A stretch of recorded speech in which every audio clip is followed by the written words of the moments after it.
be here. Love this energy in this room. Real strong work from home energy that I'm feeling in here. I love it. Good, nice. You guys seem like a young, cool, hip crowd. I like it. Make some noise if you're trying to work on yourself right now. Who in here is trying to work on themselves? All right, about half of you guys. Rest of you guys, toxic as fuck. All right, good to know.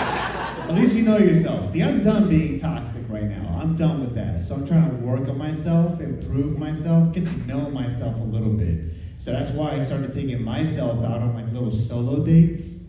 And I found out pretty quickly that I put out. I am an easy little slut. You know? I was like, damn, I'm paying for dinner. I can get it. I can have all this ass. Get myself roadhead on the way home, you know? I mean, like, yeah, they kicked me off the bus, but what I'm trying to say is, I'm dating around now though, but like, you know, I'm not really like dating that, you know, I'm not really like out there on the streets anymore. I used to be out here in DC dating around, and it wasn't fun. I'm glad I'm not in the dating scene anymore. I don't know what the vibe is in here. I don't know if you guys are dating in here or married and secretly dating. I don't know what's going on in here, but I hated dating around because my main issue is that the people that I like, they never like me back. It's been a big struggle with that. And my friends, they're always so nice. They always try to set me up on dates because they're like, Vic, what's your type? We'll set you up with the love of your life. And I tell them my type. Because my type is kind of similar to me, like heavily tattooed, never really grew out of their emo goth phase from high school, you know? Like that's my type, right? But you see the women who find me attractive usually tend to be men. So it's just been a little bit of a struggle. Like why are there no women on Grindr? I've been on it for years. And it's just been a huge pain in my ass. And you know, I'm just, all right, half of you guys didn't like that. And trust me, I don't like it either. It hurts quite a lot. I'm going through a lot of changes right now in my life. One big change that I'm going through is that I'm growing out my hair for the first time in my life. I'm growing it out, but it's not because I like the way it looks. I just hate the whole experience of going to the barber and getting a haircut. I've never had a non-awkward experience over there, because I don't know if you guys have also experienced this, but every time that I go, they always ask me for a reference photo, and I hate doing this, because I have to Google some hot celebrity Hollywood person, and then I have to have the audacity to be like, I want to look like this. And then I found out that the worst thing your barber can say when you show them that reference photo is, okay, which is not, you don't want to hear that. And then you get the haircut, and you look in the mirror, and you're like, fuck, it's actually my face that's the problem. Like, there's nothing you could have done.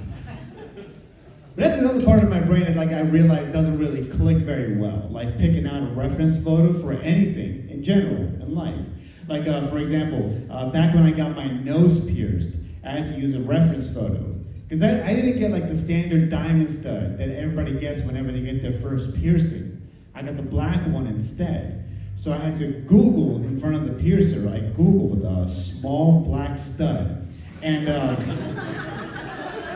all right, some of you guys knew immediately. I had no idea how you guys knew. I was fucking clueless, just sitting there innocently scrolling through pictures of Kevin Hart. And that was just one of the most embarrassing moments in my life.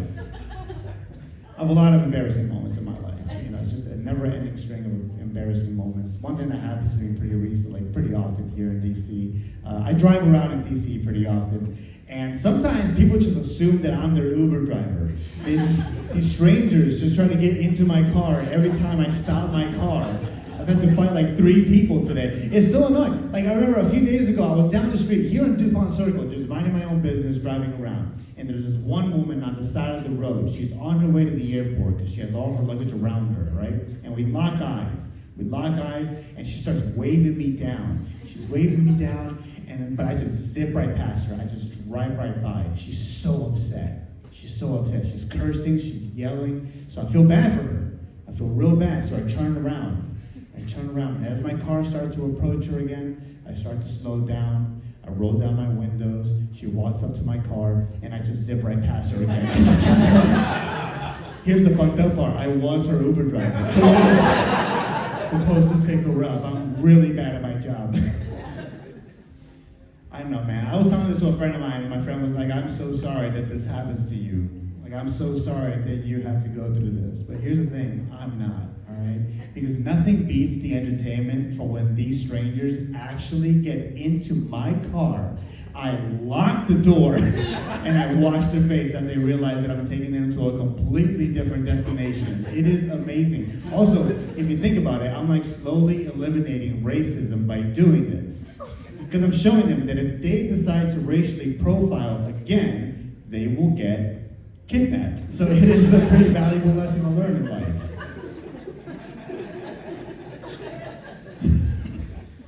I do drive around a lot. I do a lot of driving in my life. I actually just got back from a cross-country road trip. I did a cross-country road trip. I went through every state in this country, every single one. It was a lot of fun. And one thing that happens in the middle of it, if you ever do this, you notice that every state has their own unique license plate. And along with their own unique license plate, they have their own unique slogan. And I got obsessed with these slogans. Because in DC, we have end taxation without representation.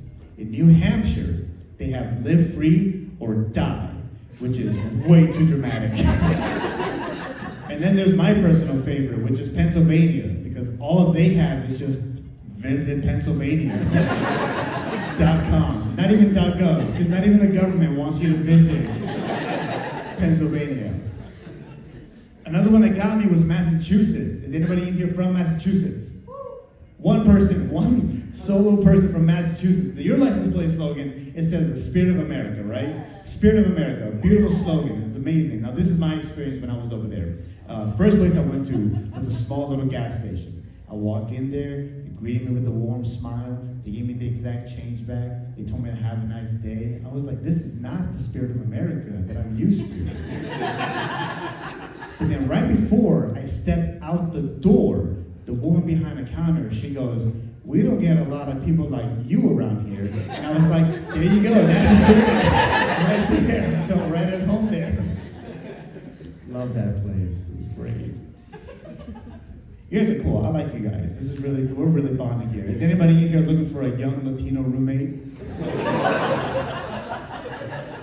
Any takers? Because I need to move right now. I am in a pretty bad situation. I need to leave. Here's my situation. I live with a couple right now. I live with a couple and they have an OnlyFans.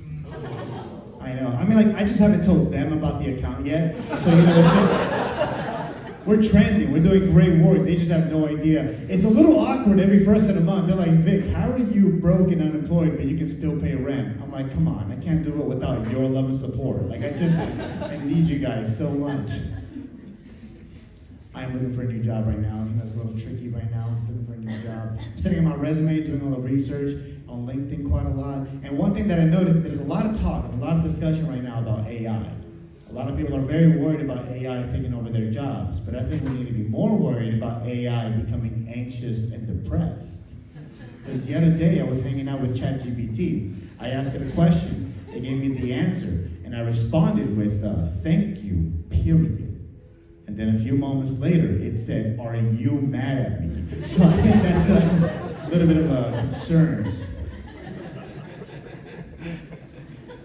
I did mention dating earlier, and I'll talk about LinkedIn. Reminds me of this one thing. I don't know, has anybody here been through a breakup pretty recently? But I went through a breakup pretty recently, and one thing that happens after a breakup, a common thing that happens is that your ex decides to block you on all social media platforms.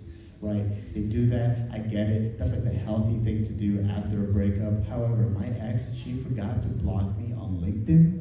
And I found this out by accident, by accidentally typing in her name on the search bar, hitting enter, and then scrolling down 3 pages, and voila, there she was. And I clicked on her profile, because you know how it goes. I sneezed, clicked, and there I was. And there I was on her profile, and I saw that she was recently endorsed for being a great communicator.